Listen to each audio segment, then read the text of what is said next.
Awesome, and we're recording. So today I'm joined with Troy Jones, who's running from Perth to Sydney next year.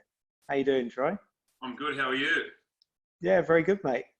So I thought I'd kick off by introducing or telling the story of how we were introduced. So we were introduced by Luca that I spoke to, it was last week. It sort of flashed by really. And as well as Luca's running all the 21, you're also running all of the 21 half marathons as well, just for fun, bit of a warm up. And we were introduced, I think Luca pinged me a message and just said, I need to introduce you to Troy because he's doing a crazy challenge next year as well. So you came along to my 60K for mental health last week. We had a good chat, hit it off, and we've sort of been pinging each other since. But what was, I suppose, quite interesting when we first spoke is you told me that you'd actually only just started running. And at the beginning, you didn't even like it, which was quite funny. So why don't we start there? Why don't we start with your adventure, let's call it that, or challenge. So from Perth to Sydney, why are you doing it?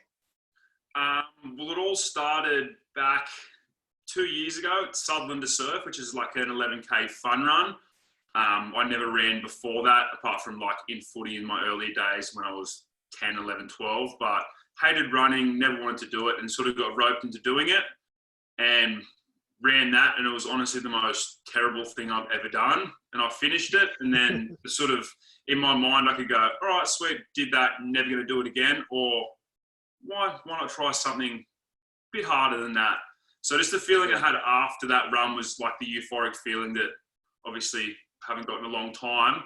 So then I did City to Surf and didn't quite get that feeling. And then I thought, if I'm a shit runner and a terrible runner, well, I'm going to be the best runner I can possibly be.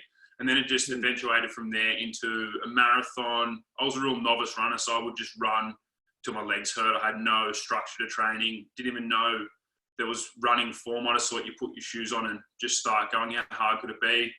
And then one of my mates, I wanted to it's Racing the Planet, so it's like a 6-stage multi-leg stage race through like there's 4 deserts on Earth. They do it through Antarctica, and there's one Akatama Crossing. And I was like, I want to do that one. I thought that was the most extreme race ever. And my mate said, why don't you just make your own? Why don't you run from Perth to Sydney? And that's where it all eventuated from. So it was the most extreme race. So. And similar to myself, you're looking to do it to raise awareness and funds for mental health. Why have you chosen mental health? For myself, I've suffered from mental illness before, depression, had suicidal thoughts a while back. And just around this area and around, I think, a lot of Australia and the world as well, mental illness has been a massive topic. There's a lot more suicides, or we're hearing a lot more about suicides. So it's just a real terrible thing to hear that people or people have been impacted by suicide. So that's what I'm going to raise awareness for, and hopefully my story can potentially help others. Others are going through it and trying to come out the other side. I want to be sort of that person that can, I guess, guide them through it and show that there is a light on the other side. So, yeah, 100%.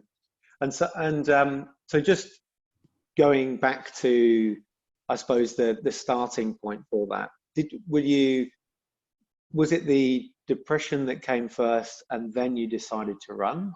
Yes. So the depression came. I was partying a lot of drug taking. Obviously, that doesn't help if you're not happy. And I lost a friend back in the day, which sort of spiraled me out of control for a long period of time. That's when the sort of, obviously it was a traumatic time as it is, but then obviously the drugs didn't help. So it might have been a drug-induced depression. It would have definitely helped me get to that point. And then I sort of came out of that, and then sort of, I think, maybe 3 years ago, my relationship started failing, and then sort of threw me out of control again. So I sort of came out of it and sort of semi went back in, not to the extremities I did before. And then sort of like that whole David Goggins thing. If you do something you hate every day, then everything in life becomes easier. And that was my thing. So running was my choice of torture, which I found. And that's why I think I sort of kept at it. And then it sort of became a therapy now. Sometimes it's hard and I hate it, but yeah, so I sort of used it as a tool to sort of make life easier. And then it sort of became my identity now. I love running. Yeah, that's really cool. And so what was the turning point for you, or what was the process that you went through to bring yourself out of depression? So I remember pretty clearly one morning, I walked out after a weekend of bendering and sort of hit me. I didn't have a real stable job at the time. I was working 2 to 3 days. I live in Cronulla and I was traveling 3 hours down to Ulladulla where I grew up, working down there for 2 days and then coming back up. And there was no real structure to my life. And I just thought this can't go on much longer. So I sort of got a job, consistent job, stopped partying as much. Then came out of that, but then fell into the partying again. And I guess you need a big enough reason why. Like my reason why for not partying now is obviously I want to help as many people as possible, and that's doing this run, which involves being as mentally and physically fit as possible as well. So it doesn't align with my goals. Yeah, definitely, and I can totally relate to that. So was with your huge goal then, did it start off being all about mental health, or was it mainly something big and scary for you to move towards? Yeah, well, it started off as I want to become the best runner I can possibly be. And then obviously I needed a reason why to do that. Because if I was just going to run from Perth to Sydney, then I don't think I would have made it, because I have a reason why I'm going to be running for. So obviously help as many people as possible. So that's my motivation and drive to complete the run and give myself the best possible chance. So, and with your, sounds as though we're being someone's chiming. Yeah, I'm bombarded with messages. And with your, I suppose the party scene, you're a really outgoing guy. You said sort of the drink and the drugs was a big part of your lifestyle. How difficult was it to remove those from your lifestyle, but still keep that same social life? And were any of your friendships affected? And what tips would you give to anyone for trying to do that themselves? Yeah, it was actually quite hard at the start. I remember the start of this year, actually, I was recently single. No, start of last year, sorry. I was recently single, and then sitting at home Friday, Saturday night while you're looking on social media and everyone's out partying, but you have to get up and run in the morning and train. And it was quite hard for 8-9 months. I used to sit at home and do nothing. I started doing another course then to try and distract myself. But then waking up on the Sunday and running and knowing everyone else was either still drinking the next morning or feeling like shit, I was reaching one step closer to my goal. So it was hard at the start, but I just kept at it, persisted with it, and yeah, it's going to benefit me in the long run. Give myself the best chance. It's just part of who you are now. Yeah. So I haven't drunk in 5.5 months now. I probably might never ever drink again. So, yeah. But it sounds as though you're not putting any sort of absolutes. You're just sort of taking it as it comes and not putting that pressure on yourself, which I don't know about yourself, but for me, I find that really helpful as well, because I don't like absolutes. If I say you're never going to do something again, sometimes you want it even more. Yeah, definitely. And 3 years ago, I would have 100% said I'm never going to run across Australia, and now it's so I can't guarantee what's going to happen in the future. Yeah. So since sharing your story and saying, right, I'm going to be doing this, I'm going to be doing it for mental health, telling the story of why as well, so people can connect. How has that changed the relationships with some of your mates? Yeah, it's been good, especially with my clients as well. They sort of can relate to my story. I've had a lot of people inbox me and come train with me to try and get away from that party scene and set those big tasks as well. So when I was a bit cautious of, I was a bit scared of what people would think at the start. And then I just went, you know what, whatever they say, if I tell my story and tell everything, all my dirty, dark secrets, well, then they have nothing to hold over me. It actually worked in my favour. A lot of people reaching out to me, trying to get away from that party scene and try and set a big goal that they can sort of work towards as well. So it's been good, sort of people reaching out as well, which is exactly what I want. I want to try and help as many people as possible. So I do train a few people. And it's weird to see that how many people do suffer from mental illnesses. Speaking to, say, 20 odd clients, and after a while they warm up to you and they end up saying they've suffered from depression or they've been suicidal before. So it's a real alarming rate. It just reassures me that I'm on the right path and doing it for the right cause as well.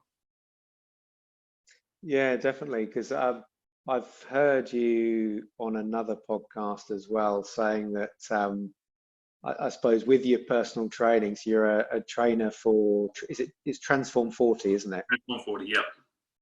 And that I suppose half the time you're a personal trainer and half the time you're a life coach. Yeah, you're a counsellor, personal trainer. So it's good to sort of live those experiences, and not saying that my way is the right way, but this is how I've got out of it. This is how I've overcome mental illness and obviously stepped away from the party scene. So this is how you could as well.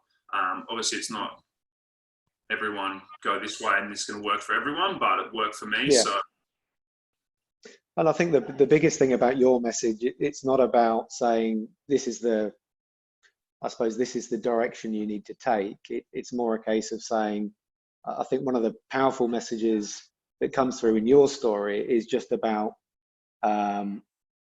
being really open and sharing it and saying, yes, I've been through this hard time, but it doesn't define me who I am now. It's actually made me much stronger. I know one of the sort of slogans is "It ain't weak to speak," and that's something that comes through in your message as well. You know, you're a big guy. You probably can't tell over Zoom, but I felt like I felt very small next to you when you came to see me that time. Because what are you, 6'3" and about 100? Yeah, and about 100 kilos. Kilograms.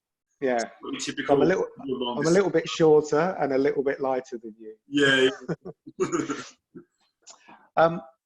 So as far as the running, is there anything else that you have in your toolkit that you use when you feel overwhelmed or stressed now? For me, yeah, I love exercise. Exercise has been a massive release for me. Before I was running, I used to love the assault bike. You get bang for your buck on the assault bike, so you go hard for 5-10 minutes and you'd be stuffed. So I think just processing your thoughts as well. So mine was sitting on the assault bike for an hour, trying and get 1,000 calories, and by that you're physically drained and you're mentally drained as well. But also I've been massive advocate for speaking up as well. I've always sort of been like an emotional guy, and I have to talk about my emotions and just to process them and just to hear them out loud, even if they have no sort of response or answers to what you're going through. It just feels good to obviously say I'm struggling, not too good. So yeah, those are sort of my two things: physical exercise and obviously speaking up. It is hard for people to speak up, and I understand that, but obviously me and you can speak up when anyone can. Definitely. Awesome. So I thought what we'd do now is just jump into some fun quick fire questions that I'm going through with everybody. What's your favorite race? I don't really like races, but if I had to pick one, I'm not the fastest runner, so I sort of try and beat myself, no one else. But if it was pick one, it'd probably be the Narrabeen all-nighter. I did the marathon last year. Like you're just doing this 5K loop. It's quite fun as you run through the array of people as the path weaves through them all. They're all clapping and cheering you on. But yeah, it's a 12-hour one, so you can just run You can go in groups of 2, or you can just go by yourself and see how far. So I wouldn't mind doing that. See how far I can get 12 hours. So definitely Narrabeen all-nighter. Definitely. Oh, awesome. Yeah, that's one that's on my list. I was going to try and go last year, but I missed it. Yeah. So hopefully this year we'll see. Do you listen to anything when you run? I do. I try and listen to podcasts. Obviously running 12, 13 hours out of my week, I want to listen to something that I can potentially get knowledge from or develop myself as well. But sometimes I just need to listen to music as well. So either podcast 90% of the time, and then if I'm struggling towards the end of a run, I'll put music on to sort of pump me up. And you're a fan of Goggins? Yeah, I am. all his podcasts and his audio book and stuff. So yeah. How many pairs of running shoes do you own? I have one pair. One pair. I'm actually approaching New Balance to sponsor me. So if anyone out there works for New Balance and wants to sponsor me, I've just got the one. I've floated through multiple pairs of shoes, and these are the ones I've found that seem to work for me. So I don't want to recreate the wheel. I just want to stick with what's good. Yeah. But yeah, just the cool. one. Who's been the biggest influence on your life so far? Probably my mother or David Goggins. Bit of both. My life skills, she's always been there. She's like the best friend for me, going back and forth. Obviously, when I'm going through stuff, she was always there. Yeah. She always knew if I was calling her a lot that something was wrong. So her, and then, yeah, a bit of David Goggins as well. Just, he came from nothing, and it's just good to hear another story how he's just a normal person, and then he just turned to an extreme nutcase. So, Mum and Goggins. Awesome. And your favourite quote? Favourite quote? I probably want to have tattooed, I have to say, is I know that I was born, I know that I'll die, the in-between is mine. So there's 2 guarantees in life. You're born and then you die, so the in-between is what you make it. And you're definitely making it fun. Yeah. and hard at the same time. And finally, where can people go to find out more about you and your run from Perth to Sydney? So on Instagram, Crossing for a Cause, and then I'll have a website soon. So that's the best place to find me, just on Instagram, Crossing for a Cause, and then I'll link the website. And yeah. Cool. So Crossing for a Cause, and you're looking to kick that off next April, I believe. April 1st. And it's 60K a day. Yep, for 65 days. 65 days. So hopefully, I'm going back and forth with Luca about how I'm going to run it if I run the whole 60, because I sort of like the idea of, well, I run best 30 in the morning, 30 at night. So yeah, whether I do it that way or just hit the whole 60. So ideally, no rest days in between, but subject to change, you know how I feel. But yeah, just under 4,000 Ks. So if anyone wants to come run with me throughout Australia, feel free. I definitely will join you for parts of it, depending on what the missus says. But mate, it's been awesome talking to you. As I said before, I think it's interesting with someone yourself. You're sort of a big, strong guy, and so to have to show that vulnerability, a bit like Goggins, right? It is amazing. And I think the work you're doing is amazing too. Thank you. Likewise to you. Awesome.